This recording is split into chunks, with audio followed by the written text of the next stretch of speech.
The 1970s cinema was a world of visual splendor, but if you could scratch and sniff the silver screen, you might recoil in horror. Behind the velvet tuxedos and designer gowns, some of Britain's biggest icons battled a secret enemy, a distinct lack of personal freshness. Today, we expose the fragrant truth about 10 legendary actors whose colleagues struggled to keep a straight face and hold their breath during romantic scenes. Was it artistic eccentricity or simply neglect? Subscribe now to our channel and tell us in the comments, could you kiss a co-star who reeked of yesterday's pub? Stay with us until the very end to discover which knight of the realm was whispered to be the most pungent man in show business. Oliver Reed. The first name on our list is a man whose reputation for chaos was as formidable as his talent. Oliver Reed was the ultimate hellraiser of the 1970s, a brooding heavyweight with eyes that could melt a camera lens and a lifestyle that could fell an ox. To the public, he was the rugged Athos in The Three Musketeers, a figure of raw masculine power and undeniable charisma. However, for those unfortunate enough to share a dressing room or a close-up with him, the experience was often an assault on the senses. Oliver did not view hygiene as a priority. He viewed it as an optional extra that got in the way of his real passion, which was the consumption of life and liquid in vast quantities. His scent was not one of expensive cologne or soap, but a heavy, overwhelming mixture of stale tobacco, dried sweat, and the lingering fumes of the previous night's brandy. Throughout the 1970s, Oliver's approach to filming was legendary for its lack of discipline. He would frequently arrive on set directly from a pub or a party, wearing the same clothes he had put on 3 days earlier.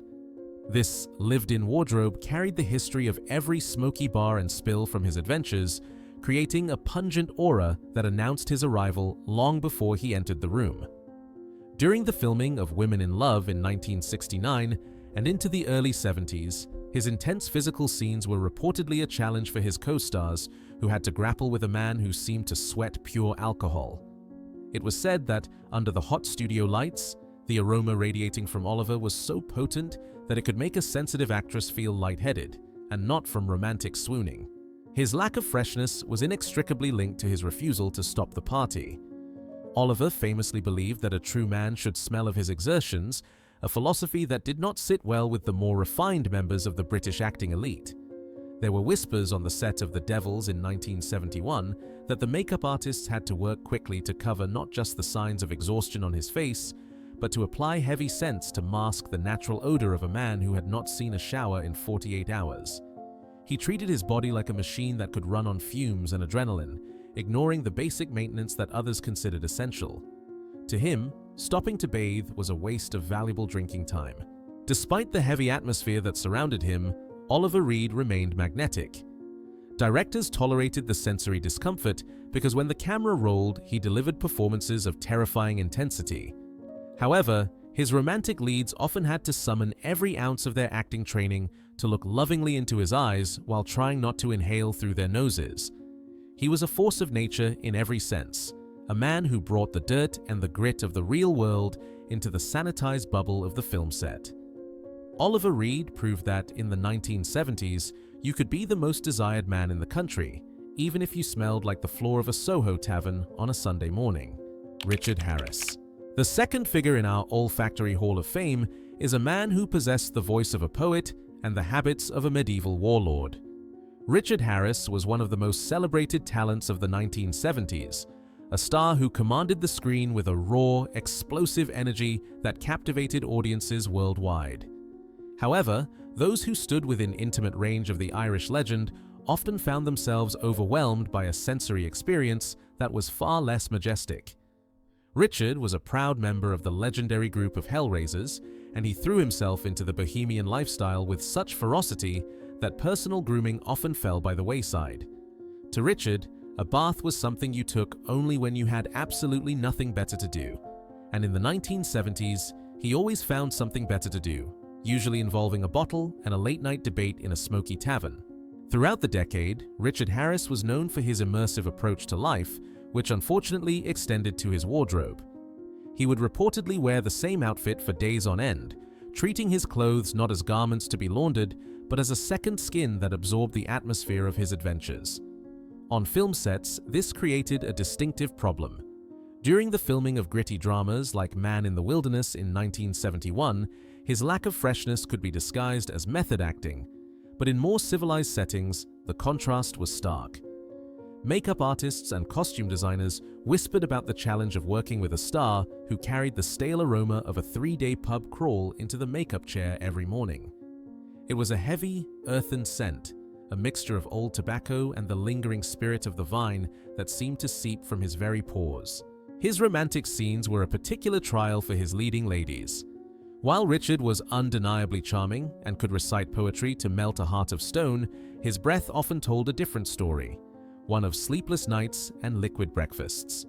There were rumors in the industry that some actresses would subtly offer him mints or suggest a break, hoping he might freshen up, but Richard remained blissfully indifferent to their hints. He viewed his natural scent as a mark of his authenticity, a badge of honor that separated him from the preened and polished plastic stars of Hollywood. He was a man of the people, and if the people smelled of sweat and stout, then so would he. Despite the pungent cloud that often accompanied him, Richard Harris never lacked for company or work. His talent was simply too immense to be ignored, and his larger-than-life personality meant that people were willing to forgive his olfactory offenses just to be in his orbit. He lived the 1970s at full volume, burning the candle at both ends and refusing to wash away the evidence of his excesses. Richard Harris taught the industry that a true icon does not need to smell like a bed of roses to command respect. He simply needs to deliver the lines with enough conviction to make you forget you are holding your breath. Robert Shaw. The third name on our list belongs to a man of formidable intellect and even more formidable thirst, a literary lion who treated the craft of acting with a mixture of brilliance and disdain. Robert Shaw was one of the most intense screen presences of the 1970s, stealing scenes in blockbusters like The Sting and The Taking of Pelham 1, 2, 3. However, behind the piercing blue eyes and the gravelly voice lay a chaotic personal discipline that frequently made him a difficult companion in the close quarters of a film set. Robert was a man who believed in living his roles, but he also believed in the restorative powers of high-proof spirits, a combination that often resulted in a pungent atmosphere that followed him like a storm cloud. His approach to hygiene was utilitarian at best, often disregarded entirely when he was in the grip of a creative or alcoholic fervor, leaving his colleagues to navigate the heavy air around him. The most infamous example of his olfactory assault occurred during the filming of the 1975 masterpiece Jaws.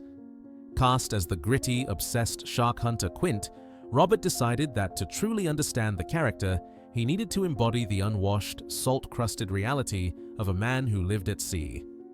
This commitment to method acting provided a convenient excuse for his deteriorating personal habits. Filming on the open ocean off Martha's Vineyard was already a nightmare of seasickness and delays, but for his co-stars Richard Dreyfuss and Roy Scheider, the experience was compounded by the fact that they were trapped on a small boat with a man who refused to bathe for days on end. The cramped interior of the Orca became a containment zone for a scent that was described as a potent mix of stale sweat, brine, and the unmistakable sharp tang of the vodka he consumed in vast quantities between takes.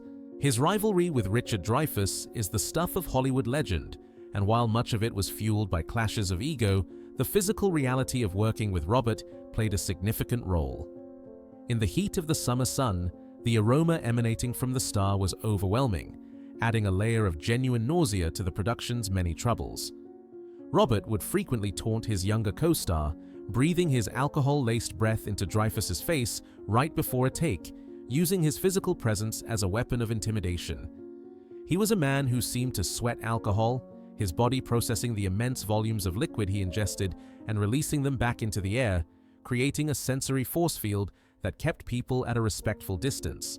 Yet, despite the fumes and the friction, Robert Shaw delivered a performance that remains one of the greatest in cinema history. The smell that repulsed his colleagues perhaps helped to create the authentic, gritty isolation of Quint, a man cut off from polite society. Robert proved that true talent can sometimes transcend the basic laws of social decency. He may have made the air unbreathable for those around him, but when the camera turned, he commanded the screen with a power that was as undeniable as the scent of the sea and spirits that clung to his weathered jacket. He was a difficult genius who forced the world to accept him on his own terms, no matter how pungent those terms might be. Peter O'Toole. The fourth name on our list belongs to a man who was arguably the most beautiful creature to ever grace the British stage, a golden-haired deity whose eyes held the sparkle of mischief and the shadow of tragedy. Peter O'Toole was the definition of screen royalty, immortalized as Lawrence of Arabia, but by the time the 1970s arrived, the golden god had begun to tarnish in a very literal, olfactory sense. Peter was the spiritual leader of the drinking class, a man who treated sobriety as a personal insult. As the decade progressed, his lifestyle of extreme excess began to manifest in a distinctive and overpowering aroma that surrounded him like a force field. It was not merely the scent of an unwashed man, it was the complex bouquet of a life lived entirely without limits, a mix of stale champagne, heavy tobacco, and the damp, musty smell of clothes that had seen too many sunrises without being changed. The most infamous offender in Peter's wardrobe during this era was a specific green velvet suit that became the stuff of industry legend. According to those who knew him, Peter developed a strange attachment to this garment, wearing it day in and day out, from the film set to the pub and back again. He reportedly wore this suit until it stiffened with the accumulated grime of his adventures. When he walked into a room, the suit arrived first, carrying with it the history of every spilled drink, every smoky club, and every long, sweaty night of revelry. Colleagues on stage productions and film sets in the mid-70s found themselves in a difficult position. How do you tell a genius that he smells like the bottom of a laundry basket? Most chose silence, holding their breath during rehearsals and trying to focus on his brilliance rather than his hygiene. Furthermore, Peter's internal health was deteriorating rapidly during this period due to his liquid diet, and this physical decline added a sickly, sweet undertone to his presence. During the filming of projects like Man of La Mancha in 1972 or Rosebud in 1975, he was often battling severe illness, yet he refused to slow down. The makeup artists, tasked with maintaining his angelic appearance, had to work within the cloud of his morning-after breath, which was often masked, unsuccessfully, by peppermint and more brandy. He was a man decaying from the inside out, yet he wore his dishevelment with a regal pride, as if the smell of fermentation was simply the natural perfume of a king. Despite the fact that he was often physically crumbling and aromatically challenging, Peter O'Toole remained a beloved figure. His charm was so lethal that he could disarm anyone with a smile, making them forget the assault on their nostrils. He turned his lack of freshness into a character trait, a sign of his rebellion against the sterile, polite society he despised. However, for the actresses who had to embrace him during his green suit phase, the experience was a test of their professional resolve. Peter O'Toole proved that in the 1970s, you could smell like a walking brewery and still be the most captivating man in the world, provided you had the talent to back it up. Alec Guinness. The fifth name on our list is a surprise to many, for he was the epitome of the respectable British gentleman, a knight of the realm known for his quiet dignity and impeccable manners. Alec Guinness was the master of disguise, the chameleon of cinema who could disappear into any role, from a prince to a pickpocket. However, beneath the polished exterior and the crisp diction lay a peculiar and often unpleasant reality that his co-stars had to navigate in hushed silence. Unlike the raucous hellraisers who smelled of booze and brawl, Alec's olfactory offense was far more subtle but equally distracting. It was whispered among the cast and crew of his 1970s productions, including the set of a certain space opera, that the great Sir Alec harbored a deep aversion to modern deodorants and antiperspirants, viewing them as unnatural chemicals that interfered with the body's natural state. During the filming of Star Wars in 1976, amidst the heat of the Tunisian desert, this philosophy was put to the ultimate test. Trapped in heavy Jedi robes under the scorching sun, Alec's commitment to a natural existence created a pungent atmosphere that wafted through the set. While the younger cast members like Mark Hamill and Harrison Ford looked up to him with awe, they also reportedly found themselves taking a subtle step back during close conversations. The scent was described not as dirty, but as a sharp, piercing aroma of stale sweat and old fabric, a smell that seemed to cling to his heavy woolen costumes, which, due to the desert conditions, were rarely dry. It was the smell of a man who believed that a gentleman should simply perspire discreetly, failing to realize that under studio lights, perspiration quickly turns into something far more potent. Furthermore, Alec was known for his intense frugality and his habit of wearing the same comfortable clothes for years until they were practically threadbare. He was not a man who indulged in luxury grooming products or expensive colognes. He preferred the scent of plain soap and water, which, in the grueling hours of a film shoot, often proved insufficient. There were stories from his theater days that followed him into the cinema world, tales of a man whose dressing room had a distinct, musty air, like an old library that had not been aired out in decades. His breath, too, was often tainted by his fondness for strong tea and pipe tobacco, creating a combined sensory experience that was distinctly old world, and not altogether pleasant for those used to the minty freshness of Hollywood stars. Despite this, no one dared to speak a word of criticism to his face. Alec Guinness commanded such immense respect that his colleagues would sooner endure the discomfort than risk offending a legend. His smell became just another eccentric facet of his genius, a quirk to be tolerated in exchange for the privilege of working with one of the greatest actors of the century. He proved that when you possess a talent as rare as his, you can dictate the terms of your existence, right down to the air you breathe, and the air you force others to breathe around you. Anthony Hopkins. The sixth figure in our gallery is a man who would later terrify the world as a cannibalistic psychiatrist, but in the 1970s, he was a volatile young talent waging a personal war against his own demons. Anthony Hopkins was not yet the silver-haired statesman of the screen. He was a baker's son from Port Talbot, with a massive chip on his shoulder and a thirst that rivaled any of the established hellraisers. During this decade, Anthony was deep in the throes of a severe addiction to the bottle, a struggle that often led him to neglect his basic well-being for days at a time. His colleagues from this era recall a man who was intense, unpredictable, and frequently accompanied by the sour, chemical smell of stale tequila and old sweat, the scent of a man who was drinking to forget who he was. His behavior on set was often erratic, fueled by liquid lunches that turned into liquid dinners. During the 1970s, while working on stage productions and films like Magic, his personal hygiene would often deteriorate as his drinking binges lengthened. There were whispers in the dressing rooms of the National Theatre that Anthony would sometimes sleep in his clothes, waking up to head straight to rehearsals without seeing a shower or a toothbrush. The result was a pungent, heavy aura that hung around him, a physical manifestation of the internal chaos that was consuming him. It was an aggressive, bitter smell, far removed from the polished image he would cultivate in later years after finding sobriety. What made the situation even more difficult for his co-stars was Anthony's intensity as an actor. He played his roles with a ferocious physical commitment, often invading the personal space of other actors to intimidate or unsettle them.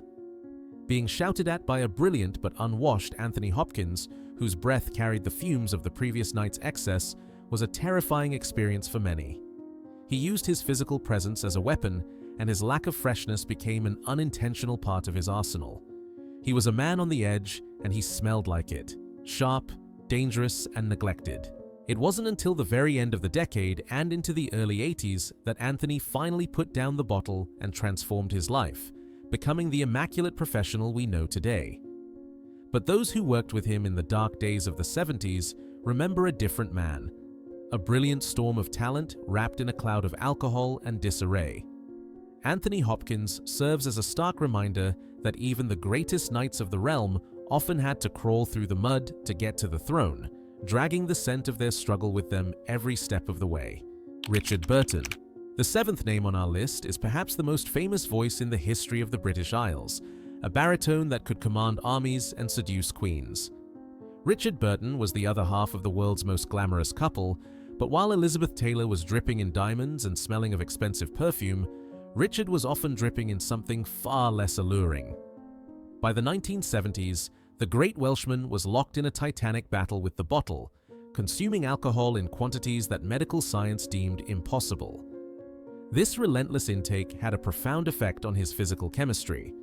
Those who worked closely with him noted that Richard seemed to exude a unique, sickly sweet odor through his pores, a scent described by some as formaldehyde and old leather, the smell of a body struggling to process a toxic lifestyle. His hygiene habits during his heavy drinking periods were notoriously lax. Richard was a man of the earth, a miner's son who viewed excessive grooming as a vanity for lesser men. On the sets of films like Villain in 1971 or The Klansman in 1974, he would often arrive looking disheveled, his face puffy, and his clothes carrying the stale smoke of the previous night's poker game. Makeup artists had the unenviable task of trying to make him look like a romantic lead or a powerful leader while working within the cloud of his potent breath. It was said that during intimate scenes, he would sometimes chew raw onions or garlic, not out of malice, but as a misguided attempt to mask the overwhelming smell of vodka, creating a culinary combination that was arguably worse than the alcohol alone. The contrast between his public image and his physical reality was stark. He was the man who bought the world's most expensive jewels, yet he often smelled like a man who had slept in a library basement. His famous turtlenecks were not just a fashion statement. They were often a practical choice to hide the physical ravages of his lifestyle and to avoid the need for a fresh shirt collar every day. Even Elizabeth, who loved him with a fiery passion, famously complained about his kipper ties and stale smoke, a testament to the fact that even the greatest love affair of the century had to endure some very unromantic aromas. Despite the olfactory challenges, Richard Burton remained a mesmerizing presence. When he opened his mouth to speak, the richness of his voice made people forget the scent of the spirits. He was a tragic giant of the 1970s, a man whose immense talent was slowly being pickled from the inside out. He forced the world to accept him, flaws and fumes included, proving that a true king does not need to smell sweet to rule the screen. He only needs to speak, and the world will listen, even if they have to hold their nose to do it. Nicol Williamson. The eighth figure in our chronicle is a man who was once called the greatest actor since Brando, yet whose explosive temperament often cleared rooms faster than his talent could fill them. Nicol Williamson was a mercurial genius of the British stage and screen in the 1970s, known for his definitive portrayal of Merlin in Excalibur and his volatile brilliance in The 7% Solution. However, Nicol was also known for a personal intensity that bordered on the terrifying, and a hygiene regimen that was practically non-existent. He was a man who lived entirely in the moment of his performance, often neglecting the mundane necessities of bathing or changing clothes for days during a run of a show or a film shoot. His scent was described by colleagues as feral, a raw, musky odor of nervous energy and stale sweat that clung to him like a second skin. On the set, Nicol was a notorious bully who used every tool at his disposal to unsettle his co-stars, and his lack of freshness was often weaponized. During stage productions, he would reportedly eat pungent foods like strong cheese or onions right before a scene, specifically to throw off his fellow actors during close-ups. He took a perverse pleasure in seeing the disgust in their eyes, believing that their discomfort created a more real tension in the scene. His dressing room was a no-go zone for many, a chaotic den that smelled of old costumes, spilled whiskey, and the heavy, damp air of a man who refused to open a window or let fresh air into his world. His reputation for being difficult was inextricably linked to this physical neglect. Directors tolerated it because when Nicol was on fire, he was untouchable, but his romantic leads often suffered in silence. There are stories of actresses who would practically hold their breath during love scenes, trying to navigate the emotional complexities of the script while being assaulted by the sensory reality of Nicol's breath and body odor. He was the antithesis of the polished, fragrant movie star. He was gritty, real, and aggressively unwashed. Nicol Williamson's career in the 70s was a series of burning bridges, and his refusal to play the social game, including the game of basic hygiene, played a part in his eventual isolation from the industry. He was a man who believed that his talent gave him the right to offend every sense, including the sense of smell. He stands as a reminder that in the wild landscape of 70s cinema, some geniuses were best admired from the safety of the back row, far away from the pungent reality of the front line. Laurence Olivier. The ninth name on our list is the most shocking of all, for he is universally regarded as the greatest actor of the 20th century, the Baron of Brighton himself. Laurence Olivier was the gold standard of the British theatre, a man of elegance, precision, and immense dignity. Yet, as the 1970s progressed, a strange and uncomfortable secret began to circulate among those who worked closest to him. While Laurence was always impeccably dressed in public, his private battles with serious health issues, including thrombosis and dermatomyositis, began to take a toll on his personal freshness. The heavy medications and the sheer physical strain of keeping his ailing body moving resulted in a distinct, medicinal, and sometimes musty odor that hovered around the legendary thespian. However, the more whispered issue was not just medical, but a peculiar eccentricity that developed in his later years. During the filming of Marathon Man in 1976 and The Boys from Brazil in 1978, co-stars noted that Lawrence had developed an aversion to wasting water. He would reportedly go for long stretches without a full bath, preferring sponge downs that were woefully inadequate for the hot lights of a movie set. There was also the matter of his breath. Lawrence was a heavy smoker for much of his life, and in the 70s, the combination of old tobacco, coffee, and medication created a potent exhalation that tested the resolve of anyone sharing a close-up. Dustin Hoffman, who famously clashed with Olivier on method acting, also had to contend with the very real physical challenge of acting face-to-face with a man whose breath was as intimidating as his reputation. What made this situation so difficult was the reverence in which he was held. No one, absolutely no one, tells Lord Olivier that he needs a mint. His status was so godlike that directors and fellow actors would simply endure the sensory discomfort as part of the price of working with history. Makeup artists would silently apply scented powders, and costume designers would discreetly air out his wardrobe, all while maintaining the charade that everything was perfect. Lawrence, for his part, seemed either unaware or unbothered, focused entirely on delivering his lines with that famous, clipped perfection. This block serves as a poignant reminder that even the gods of cinema are mortal. Behind the curtain of nobility and the titles, Laurence Olivier was an aging man fighting a losing battle against his own biology. His scent in the 1970s was not the smell of negligence, but the smell of survival, the aroma of an old lion who refused to leave the stage even as his body began to betray him. It is a testament to his power that even with these very human flaws, he remained the undisputed king of the craft until the very end. Trevor Howard, the final name on our olfactory roll of honor, serves as the most heartbreaking example of how the mighty can fall. Trevor Howard was once the clean-cut, romantic ideal of British cinema, the man who stole hearts in the 1945 classic Brief Encounter. But by the time the 1970s arrived, the dashing hero had transformed into a crumbling monument to excess. Trevor was a man who had dedicated his life to the worship of the grape and the grain, and in his later years, this devotion created a physical aura that was difficult to ignore. He was no longer the fresh-faced lover. He was a walking distillery, a man whose skin seemed to weep the very spirits he consumed in industrial quantities.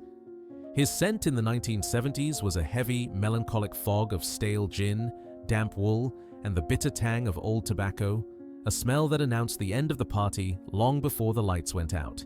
During the filming of Ryan's Daughter in 1970, the cast and crew were trapped in the wet, windswept isolation of the Irish coast. For Trevor, this was an excuse to retreat further into the bottle. His co-stars, including the delicate Sarah Miles, had to contend with a leading man who was often propped up by assistants and who carried with him the pungent, musty odor of a man who had stopped caring about the trivialities of soap and water. The damp Irish air seemed to amplify the smell of his neglect, making his presence in the small, enclosed sets a test of endurance for everyone involved. He was a man decaying in public, and the smell was the undeniable evidence of his decline. It was whispered in the industry that Trevor's contract riders in the 70s were more concerned with the availability of alcohol than with the quality of his dressing room facilities. This priority was reflected in his hygiene. On the set of Superman in 1978, where he played a Kryptonian elder, his regal costume hid a frail and pungent reality. The clean, futuristic aesthetic of the film was in stark contrast to the earthly, organic aroma of the actor himself. He moved through the set like a ghost of the old British Empire, smelling of its dusty, gin-soaked collapse. Yet, there was a tragic nobility to his stench. Trevor Howard did not smell of malice or arrogance like some of the others on this list. He smelled of surrender. He was a man who had decided that the comfort of oblivion was worth more than the approval of society. For the actors who worked with him in this final decade, the experience was a mixture of awe and pity. They were acting opposite a legend, but they were breathing in the scent of a tragedy. Trevor Howard closes our list as the ultimate symbol of the 1970s dark side, a time when our greatest heroes were allowed to rot, provided they could still deliver the lines with that perfect, heartbreaking diction.